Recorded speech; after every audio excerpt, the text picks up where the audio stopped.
दिंडोशीत मंगळागौरीचा कार्यक्रम भास्कर परब यांच्या माध्यमातून मंगळागौरी कार्यक्रमाचं आयोजन शर्मिला ठाकरे, शालिनी ठाकरे यांनी घेतला। मंगळागौरीचा खेळाचा आनंद।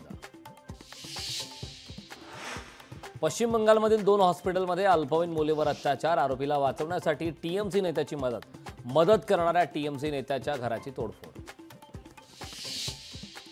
यवतमाळ जिल्ह्यात मुसळधार पावसामुळे पैनगंगा नदीला पूर, माहूर ते किनवट दोन्ही बाजूची वाहतूक ठप्प। कराडमध्ये भाजप युवा मोर्चाची निदर्शने, मविया विरोधात जोरदार घोषणाबाजी, पुतळा दुर्घटनेचं राजकारण सुरू असल्याचा आरोप। मुंबई पोलिसांचा जीवघेणा जुगाड, एकाच वेळी 6 बॅरिकेड्स पोलीस व्हॅनला बांधून ओढत नेले।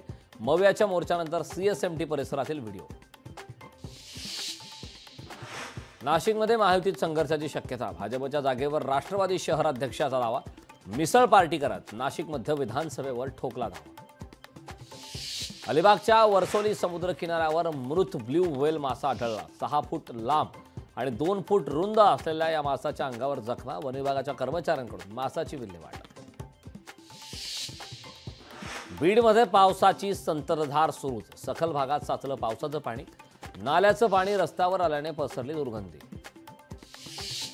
आंध्र प्रदेशमध्ये मुसळधार पावसाची हजेरी, जोरदार पावसामुळे बुडामेरू वाघू नदीला पूर, शहरातील विविध भागात पूरसदृश्य परिस्थिती निर्माण। लोकशाही मराठी ऐका, पहा, जागरूक रहा।